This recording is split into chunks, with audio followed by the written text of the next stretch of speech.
off, if you're so inclined, to your class.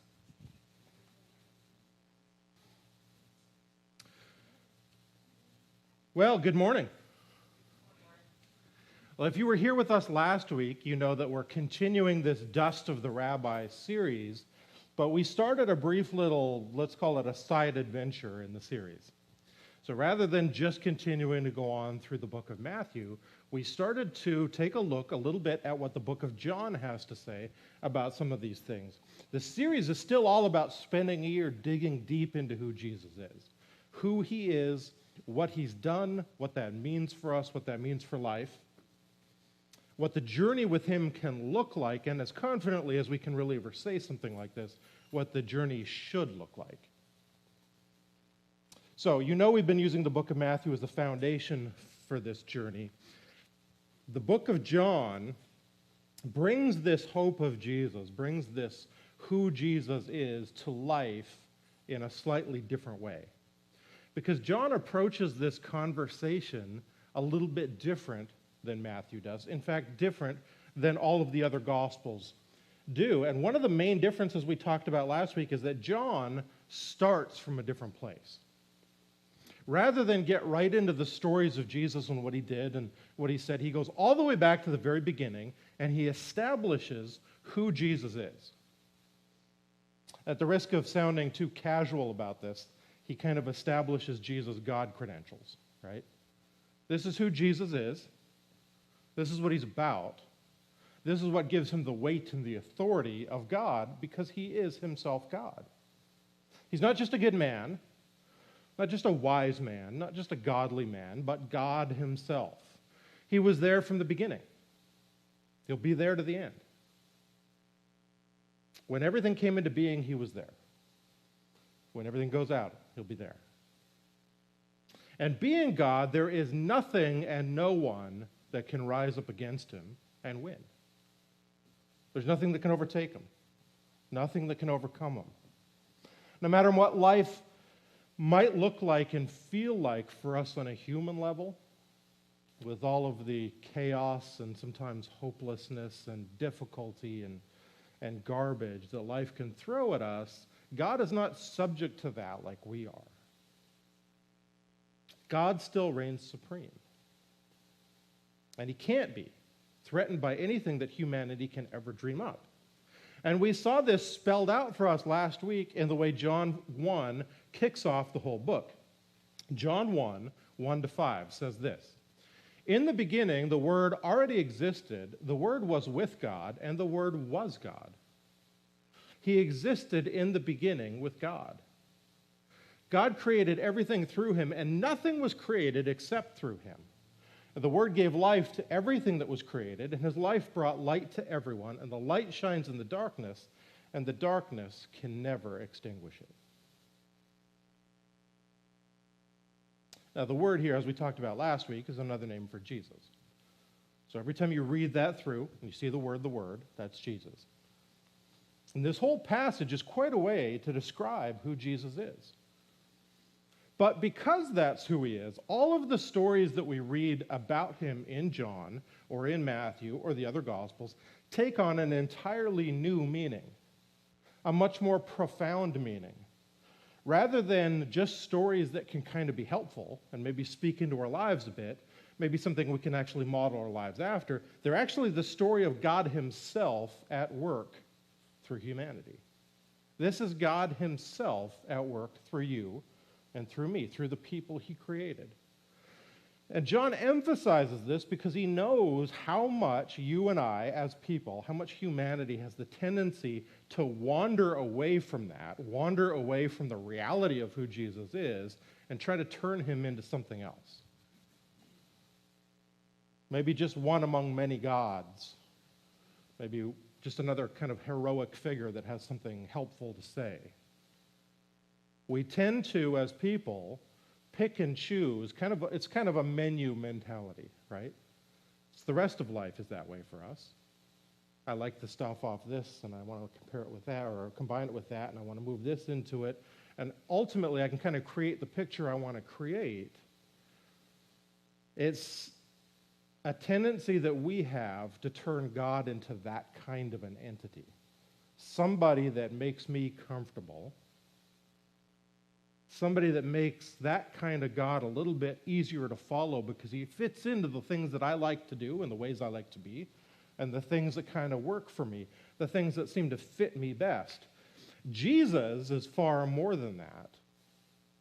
And John wants to make sure we understand that. John is written the way it is to make sure that that's what we keep in mind all the way through. We understand and we recognize the truth of who Jesus really is. Knowing that truth means that we can read these stories the way they were intended to be read, which is that they can actually change the whole way we approach life. They can actually change who we are. They can actually change our place within the story. Recognizing the truth of who Jesus is what we're going to talk about this morning. And particularly that the truth about who Jesus is that Jesus is the truth. I'm not trying to pull a Yoda here and get cute with the wording. But John claims that this is literally true. So remember the words again from the beginning of the book. He existed in the beginning with God. God created everything through him, and nothing was created except through him. Now, if you're like most people, we have the tendency to reduce the stuff that's in that sentence, like the God created everything. We have a tendency to reduce that to what we can see. God created the earth and the sea and the sky and people and wildlife and whatever. Like we see it, God created it. That's God's magnificent creation. We know he created that. And we can read that and say, well, there is nothing that we can see, nothing we can take part in here that God didn't create. God brought it all into existence. And he does say everything here, though. And he does say that nothing was created except through him. So if he's serious about that, then everything includes not just the physical, not just what you can see and taste and touch. All of the mental and emotional and conceptual side of life. He created that. That was his idea. He put that into motion. Ideas, the ability to come up with them. Concepts, creativity, the thought process. All of these kind of ineffable qualities of life, concreteness, abstractness. At the risk of getting too philosophical about it, the concept of concepts in general, right? He created all of this stuff. And that means that God doesn't just make us and wind us up and let us go, and then we created and became the authority on thought and emotion and concepts like truth and love. God designed those things from the beginning. God put those things into motion as well. John seems to be really interested in making sure that we understand that he did. And that his power and authority extends to absolutely everything that he created. And so it extends to all of the things that we debate and discuss and talk about and think about and learn about, both in the church and outside the church. Whether you consider yourself a follower of Jesus or don't, and this gets really important. This is a really bold statement from John. To claim that there is a truth that applies to everyone, that really runs counter to what most of the world believes, right? To claim that not only is there a truth that applies to everyone, but Jesus is both the creator of that truth and the final arbiter of what that truth is, that's not an idea that everybody can get on board with. It's not an idea that everybody does get on board with it. And if we're like most church communities, there are likely to be people here who would consider themselves followers of God, believers of God, consider themselves followers of Jesus, but still have a real issue with this idea that there is a truth that it applies to all. Because it doesn't seem very flexible, right? Doesn't seem very inclusive or diverse or things that can, in other areas of life, be very good things. It doesn't seem like it really caters to the things that you think you need in the moment. It doesn't seem to account for the fact that the world has changed and is changing an awful lot really fast. It just doesn't seem very affirming of what a lot of people want. It caused people problems back in John's day, this concept of truth. And it causes people problems now.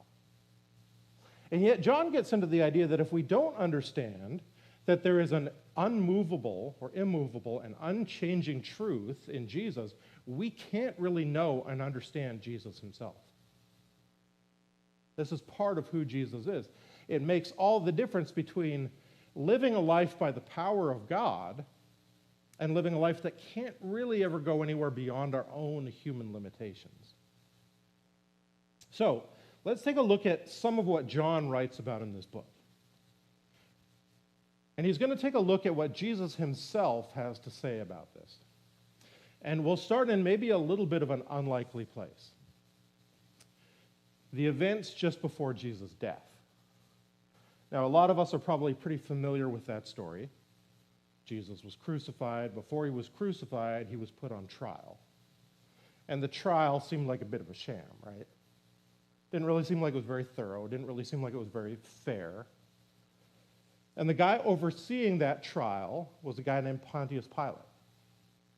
Pilate's the governor of Judea at the time, and the job of the governor back then is a little bit different than the governor now, but he did have some authority. And mainly the authority he had was overseeing the judicial system. So he gets to oversee all of the trials and the releasing criminals and condemning criminals and release and sentencing and all of that kind of thing. And so this is who Jesus ends up in front of. And there's a fascinating passage in John 18. Jesus and Pilate have a conversation, and Pilate says to him, this is John 18:37, Pilate said, "So, you are a king?" You can sort of see the smugness on his face right away, right? Like, so, you're a king. Jesus responds, "You say I'm a king. Actually, I was born and came into the world to testify to the truth. All who love the truth recognize that what I say is true." What is truth? Pilate asked. There's a lot in a couple sentences here. Pilate starts off by identifying the main reasons that Jesus is on trial, which is that he's accused of things like healing on the Sabbath and calling himself a king and calling himself a Messiah. Would have been treason to the Romans, and it would have been breaking Mosaic law and blasphemy to the Jews, so nobody's happy with him. Jesus answers him in a really interesting way. He says to Pilate, "You say I'm a king. Actually, I was born and came into the world to testify to the truth." In other words, you're using human terminology. Your notion of kings and power, all of those concepts, that's kind of a very human way to look at this. Let me tell you who I really am. Let me tell you why I'm really here. And by doing that, he turns this whole line of questioning around on Pilate. If you're really interested in the truth, he says to Pilate, that is, if you're not just playing a game, if you're not just going through the motions, if you want to know who I really am, if you really want to know who the truth or what the truth is, you're going to recognize things for how they really are. If that's true of you. Anyone who's really interested in the truth, who loves it, will come to that conclusion. This is what he says to Pilate.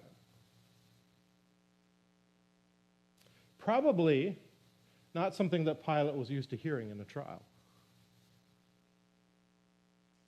Probably not the kind of answer he got very often. Jesus knows what the possible outcomes are here, and they're not good for him, but he doesn't deny anything. Doesn't try to argue Pilate into a different perspective. Doesn't try to tell Pilate, well, I have a right to ... He doesn't let Pilate trap him in any kind of wordplay. He just says, if you want to know the truth, that's what I came here for. It's my mission. It's fundamental to who I am. It's why I was born. Now, often we hear people talk about Jesus in other terms, some great terms, things that are actually who Jesus is. Love and grace and mercy and forgiveness. These are great things. These are who Jesus is. But this is how Jesus describes himself. In this moment, with his life on the line, there is truth, he says, and that's why I'm here. You say you're about truth. Let's talk about truth. And one of the things he's doing in this short little interchange is he's setting up a really dramatic difference between what God created and what people have turned those things into. Because God creates everything, like we talked about. He creates the physical, he creates the conceptual, he puts those things into motion, and then immediately that humans have an ability to do so, we warp them and distort them and change them to our own purposes. Even things that seem like good things. Things like justice and playing by the rules and doing things that society tells us are helpful things to do. Things that sometimes seem like on a human level they're the solution to our problems. How could those be bad things? Well, Jesus sets his way up as being different from that way. There is a truth, and it's different than what you've come to know as the truth or embrace as the truth. And in one short little sentence, he tells us how to know what that way is. How can you know the truth? How can you embrace that? You got to love it. You got to want to know it. You got to pursue it. That means you've got to be humble enough to know that you don't know everything. You got to be humble enough to know that you're not God. We need to be humble enough to know that the created don't know more than the Creator. And by the way, that's no matter how many of the created get together and come up with a consensus. No matter how many people get together and say, well, this is what we should all say and think and do. Jesus does not insert a caveat for that. In this one short answer, he's telling Pilate, it doesn't matter what all those people outside calling for my head are saying. It doesn't matter what the angry mob thinks you should do. It doesn't even matter what the laws say or what you think you're obligated to do. Seek the truth for yourself.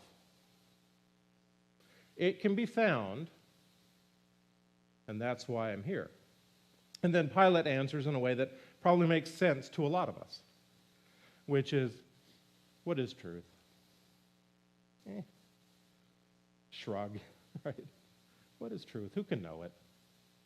Who can tell? You got your truth, I got my truth. Everybody's got their own version of truth. How could I know which one's right? Not really any different than today, right?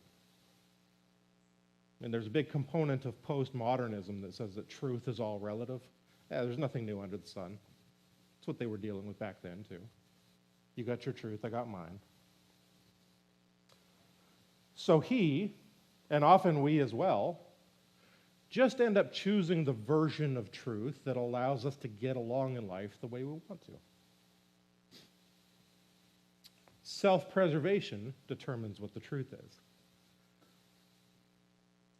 Pilate doesn't want to infuriate the angry mob outside the door any more than he already has.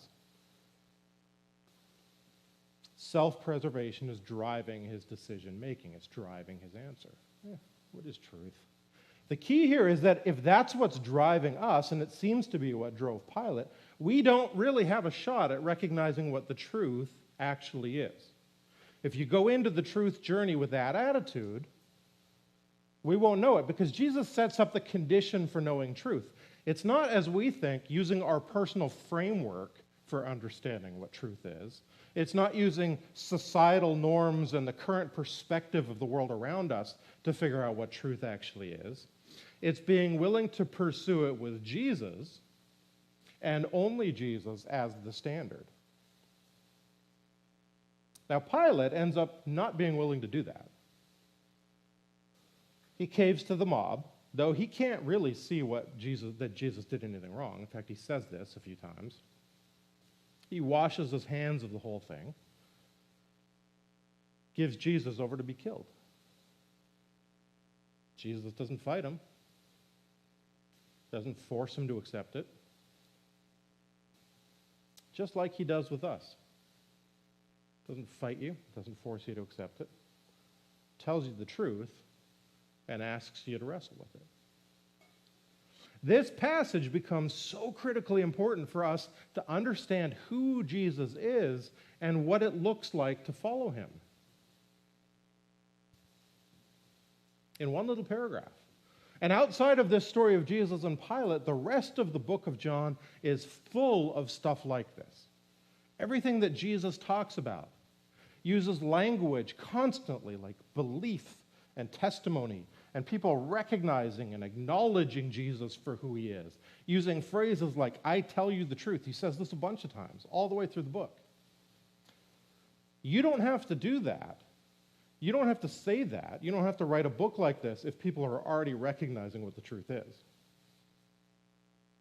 Right? This is necessary. If people are already recognizing what's true and living like it, you don't have to write a book like this. Jesus doesn't have to say things like this. He's here to separate fact from fiction and to make it clear what that fact is. Now, I want to do something here that we don't normally do. That is, I'm just going to read through a whole bunch of different ways he says this. We're not going to take the time between all of them to break them down and analyzing them. The intent here is not to overwhelm. I just want you to get a picture of a way that Jesus approaches this concept of truth. Give us a sense for how important this is to Jesus that we know this. The book of John contains a whole series of statements, sometimes known as the 7 I am statements. You only find them this way in the book of John. And it's an absolutely remarkable series of statements. This is Jesus kind of putting a stamp and emphasis on, this is who I am. Now, you're going to see them on the screen as I read through them, and it's going to start with John 6:35. Jesus replied, I am the bread of life.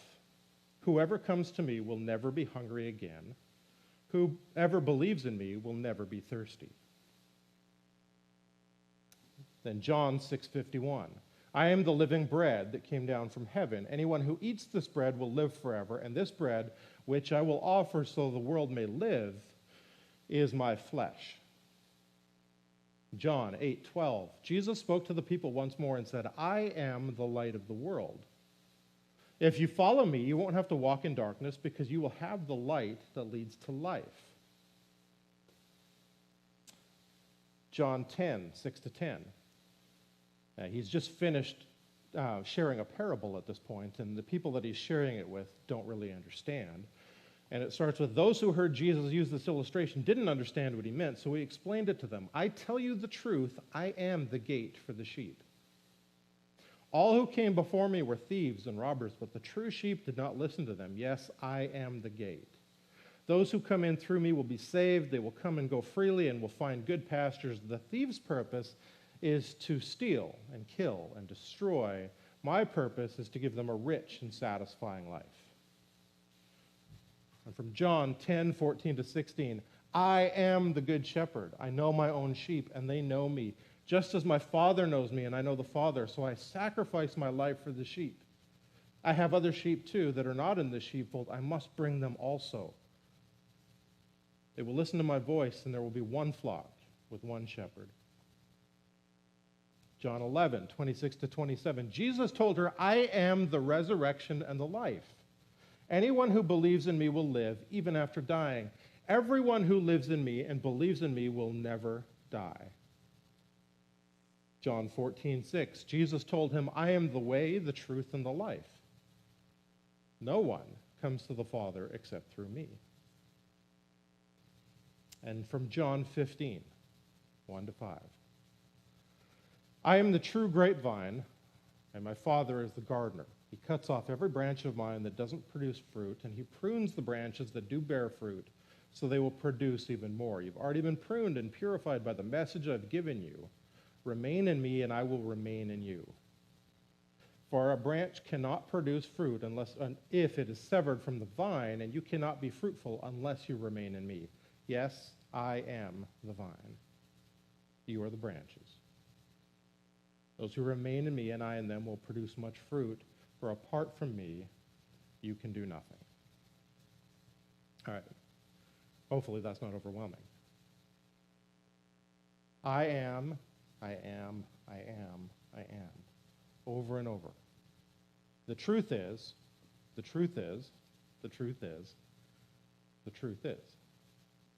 He's equating himself with the truth in every one of these statements. Now, sometimes we look at statements like this, we read stuff like this, and just think, well, these are just kind of different, interesting ways for Jesus to describe himself. They give us a sense of kind of what his function is, some good analogies, some good word pictures to help us understand. The truth is that there is a second truth that Jesus is claiming in each one of these. And it's a pretty incredible one. And it's pretty bold. And that is that each one of these statements contains what Jesus says is the truth about reality, the truth about the human condition, the truth about the only thing that can solve that problem. Take the first statement. I am the bread of life. I'm the bread of life. Whoever comes to me will never be hungry again. Whoever believes in me will never be thirsty. Now, there's a physical reality to life, right? You got to eat. You got to drink. You got to take care of your physical needs. In saying this, Jesus claims there's a greater need than that. Yes, I'm acknowledging that there's a reality, but you need more than that. Now, that's already at odds with a human-centered philosophy, right? Which says just satisfy what you need and what you want. The reality for most of us is that's how we orient our lives, around satisfying physical needs and wants. I mean, we were made as physical beings. It's not bad that we have that need. It's bad when that need becomes our reason for existence. Jesus says there's a greater need than that. Jesus says he transcends that. I fill that need, Jesus says. And critically, until we crave Jesus like we crave the things that keep us alive every day, we don't really know what it means to acknowledge Jesus for who he really is. The truth is that our greatest, our deepest needs can actually be satisfied in life. But only he can do it. It's a pretty bold claim, right? Kind of audacious if we think about it.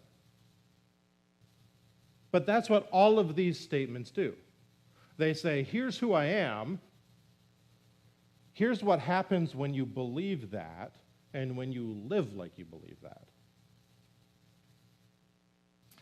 Oftentimes he sets something up in there as here's kind of a lie we believe, but here's how Jesus is different. But here's what the truth actually is. That passage from John 8, I am the light of the world. If you follow me, you won't have to walk in darkness because you will have the light that leads to life. I mean, he's acknowledging a harsh reality of life here. Sometimes life is dark. Sometimes you don't know which way to turn. Sometimes it can be really hard, if not impossible, to figure out what to do next. Figure things out. Sometimes you have no idea where you're going, what you're doing, how to get there. You don't have to live that way, Jesus says, because I bring a light into that darkness.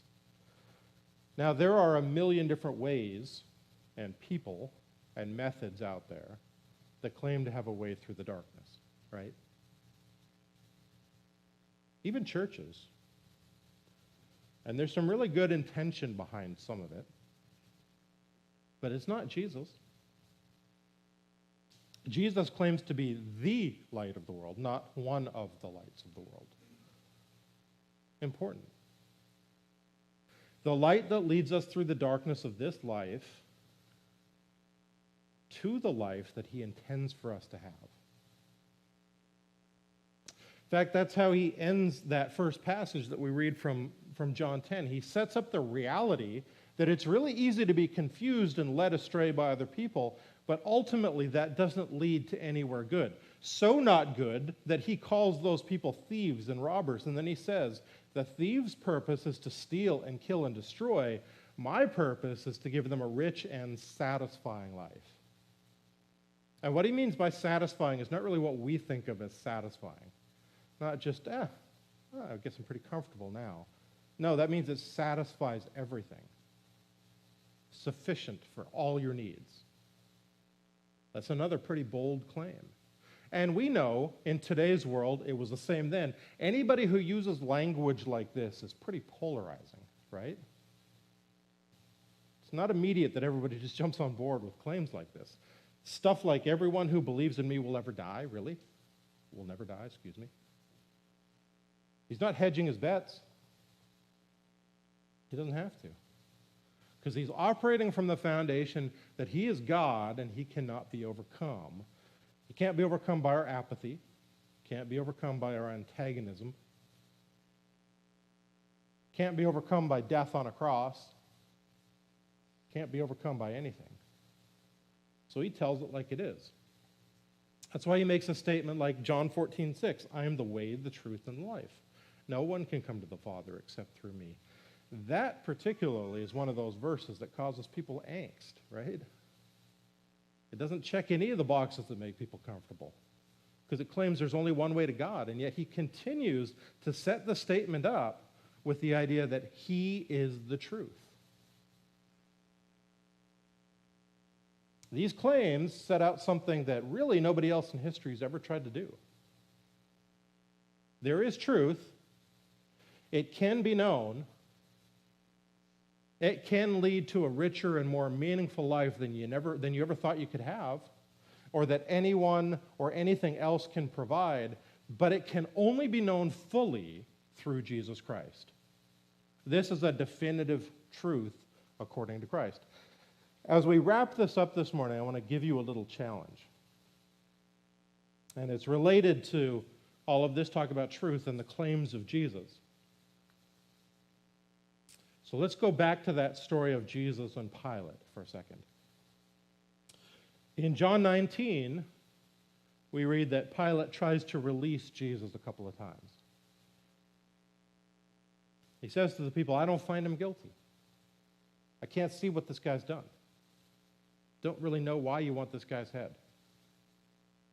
He even pleads with Jesus, don't you realize that I've got the power to set you free? I'm not sure what he's expecting Jesus to say at that moment. Like, oh, well, in that case, right? Jesus responds to him when he says that, hey, you wouldn't have that power unless I'd given it to you. Also, not generally an accepted answer in court. So Pilate washes his hands of the whole thing and turns him over to be crucified. I'm done with this. To get back to my semi-comfortable existence. But before he does, he writes a sign. And he posts it on the cross. And the sign says, Jesus of Nazareth, King of the Jews. This is what Pilate writes. Jesus of Nazareth, King of the Jews. And in verses 21 and 22, we see this. Then the chief priests of the Jews said to Pilate, don't write the King of the Jews, but this man said, I am the King of the Jews. Pilate answered, What I have written, I have written. So in other words, these chief priests are saying to Pilate, let's make sure that people understand that this guy's making a crazy claim and that you don't buy it. Importantly, that we don't buy it. Let's make sure that people know that we don't believe it. We're not aligned with this nutcase. Make sure people know that this man said, I am the king of the Jews. And Pilate answers, what I have written, I have written. I'm not changing it. Now, I don't pretend to know what's going through Pilate's mind here. John doesn't really expand on it. And from reading the rest of the story, he clearly doesn't just suddenly grow a backbone and let Jesus go. He doesn't become the hero in this story. He clearly still takes the path of least resistance and hands Jesus over.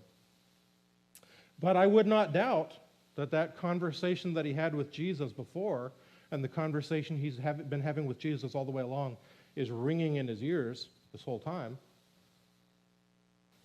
Particularly that statement that Jesus said to him, all who love the truth recognize that what I say is true. And so when the end comes, push comes to shove, even though Pilate's response to him then was along the lines of, well, it's not really possible to know the truth, I wonder if he changed his mind at the end. I wonder if he's concluding something a little bit different at the end. Because he says, what I've written, I've written. Jesus said, I am. Pilate wrote, he is. Right? Maybe he opened himself up to the truth. Now, maybe it seems a little bit weird to end a message on a maybe this is the case. Particularly since we're talking about Jesus' definitive statements. That truth exists, he is truth, and we can know it. But the challenge is this. You might have heard something in all of those passages that causes you some angst. You might have heard something in there that causes you to go, I don't know if I can totally get behind that. That is so 100% radically different than what the world around me tells me is true. I don't know if I can buy it. I don't know if it makes me comfortable. Or if on a head level I can believe it, I don't know if on a practical level I could live that out. For probably every single one of us, there's something in there that causes us some uncomfort, some level of discomfort. So the challenge is this. Go back and take a look at some of these statements. Hopefully you got a chance to jot down notes about the verse references. If you didn't, let me know. I can send them to you. But read through them. Read through who Jesus claims to be. And ask yourself, are you open to that truth with all the implications it has for your life? Ask God to show you that truth. Ask God to birth in you a love and a desire to know what the truth is. In every way, Jesus claims. Not just the way that you've come to know or come to understand or come to feel pretty good and comfortable about. Ask him to turn you into a lover of truth. Now, the caveat here is we understand from a human perspective and from a worldly perspective, this is not your ticket to popularity. It's not your ticket to be accepted by the masses. In this day and age, to claim that there is a truth, it applies to everybody. Jesus is it. Speaking of backbone and courage, you're going to need some. But take the challenge. Dig into this idea that there is truth, that Jesus defines it, that it still applies to today, and that the world can't offer what Jesus offers. And humbly go before God and ask him to show you the ways that you're not living like that, or that you're not open to the truth of who he is. I've been doing that for the past couple weeks as I've been studying through this, and let me tell you, when you ask God to really show you, when you ask God to really illuminate the areas where you need real help wrapping your mind around difficult concepts, he will. So that's the challenge for you this morning. Maybe you need to have a pilot moment. Maybe you're really resistant to who Jesus is, and maybe there's just a small shift in your thinking that needs to start happening. This is who Jesus is, and I'm going to start to acknowledge that. Maybe it comes in some other form, just in how you live life, how you approach life, how you approach relationship, how you approach your relationship with Christ himself. But here's a really encouraging thing. Jesus gave us these words for a reason. Jesus gave himself for a reason. And he gave us a community of people to walk through this together. So you don't have to do this alone. With that in mind, will you pray with me? Father, we are people who come before you, none of us having a handle on the truth as you define it. None of us knowing and understanding all of the different things that you want us to know and understand. None of us having the ability to actually live this thing out in ways that you intended us to. And yet, God, you make some really bold claims and some really bold promises.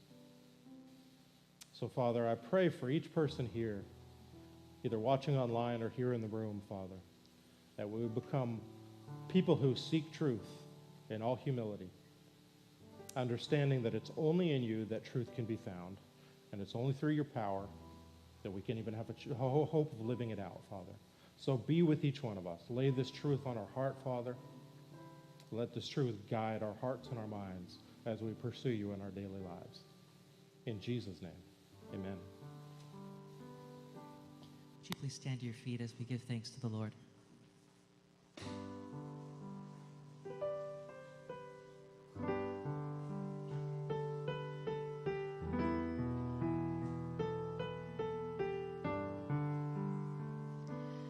All these pieces broken and scattered, in mercy gathered, mended and whole, empty-handed but not forsaken. I've been set free. I've been set free. Oh, amazing grace, how sweet the sound that saved a wretch like me. I once was lost, but now I am found, was blind, but now I see. Oh, I can see it now. Oh, I can see the love in your eyes, laying yourself down, raising up the broken to life.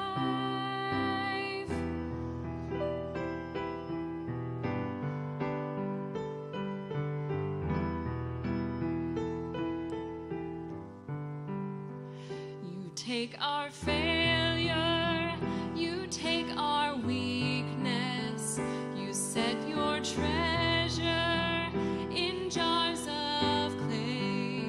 So take this heart, Lord, I'll be your vessel, the world to see your life in me. Oh, amazing grace, how sweet the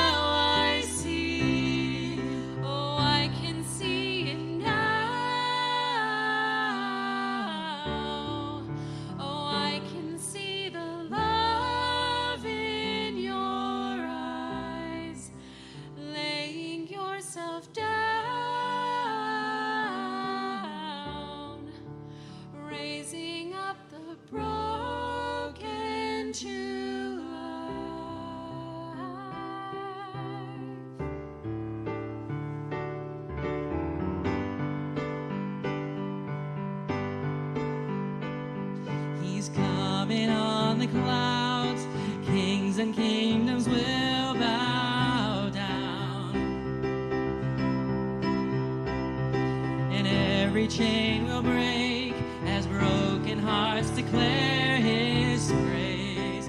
Who can stop the Lord Almighty? Our God is the Lion of Judah. He's roaring with power and fighting our battles. Every knee will bow before him. Our God is the Lamb that was slain for the sin of the world. His blood breaks the chains. Every knee will bow before the Lion and the Lamb. Every knee will bow before him. Open up the gates, open up the gates, make a way before the King of Kings. Our God who calls to save is here to set the captives free.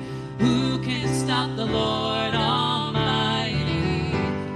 Our God is the Lion of Judah. He's roaring with power and fighting our battles. Every knee will bow before him. Our God is the Lamb that was slain for the sin of the world. His blood breaks the chains. Every knee will bow before the Lion and the Lamb. Every knee will bow before him.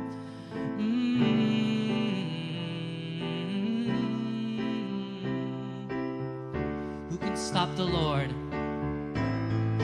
Who can stop the Lord Almighty? Who can stop the Lord Almighty?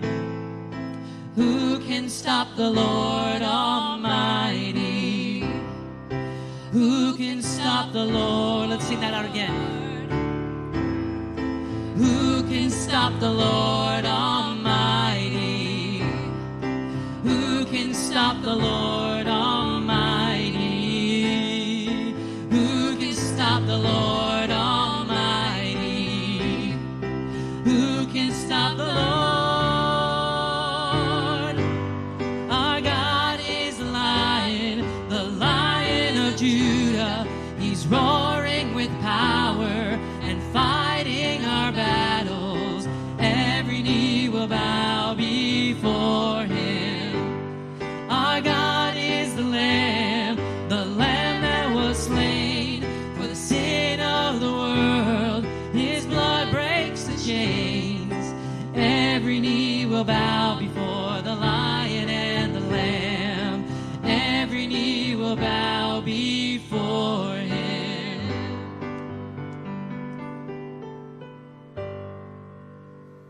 Amen. That's a great truth. Jesus is coming back. Every knee will bow before him. I want to go back just to something Brian said. Talked about a pilot moment. And I was listening as Brian was speaking there, and I was thinking sometimes when we talk about something like John is presented for us in the Gospel of John, about this idea of truth, we can sometimes think it gets kind of beyond us and it doesn't really matter. But what we see here today is the fact that every one of us, if we're really honest, have pilot moments all the time. There's the crowd that's raging outside that wants us to go along with the concept of what they have deemed as truth for the day. And tomorrow it will change, and tomorrow they're going to be pounding on the door again and wanting us to go along with what truth is. Jesus doesn't change, and he has said, I am the truth. It's an expression of a power and a truth that rises above anything of the immediate and of the day. In fact, he proved that by taking all the power and the force of the truth of mankind on the cross, and then he rose from the grave to proclaim, I am truth. I am what centers life. I am life itself. And so I want to just encourage you, as Brian said, take the challenge, read through these I am statements, but then in that same thing, maybe put yourself in the position of Pilate and recognize the voices that are screaming for you to acquiesce to the truth of the moment, and then listen to Jesus as he says, this is the truth of life. This is why I've come. I want to encourage you in that, because it's a truth that will overcome anything this world wants to force upon you. And I don't know about you, but I was even saying to Brian this morning, I get so frustrated with the things I read and the things that I hear, and there's this pressure that's built within our culture now that wants to demand you must accept what we say is truth, even though anybody looking at it knows it's not truth. It's make-believe. But somebody's trying to force us to go along with it. I'll take Jesus any day, because Jesus' truth leads to life. That's what John is wanting us to grasp. So I encourage you this week, take some time to think about what comes from the truth of Jesus when he says, I am the bread of life, when he says, I am the gate. Every one of them is leading to life with God. We've been looking at in Matthew. I encourage you, stand strong in your pilot moment and choose Jesus. And they're all the time, they're there. Stand with Jesus and choose the truth. Tonight, we're doing cool summer nights at our house. Would you help me out just before you go? Would you let me know if you're coming or not? We want to make sure we have stuff for everybody that's going to be there. And it's at 4:30, our house, and I'll give you an address. If you don't have it, just come grab me. I'll make sure you know where it is. And offering baskets in the back on the table if you want to continue the ministry that God is doing here at West Valley. And my blessing is on you today is discover the truth that's in Jesus. Have a great week. You are loved.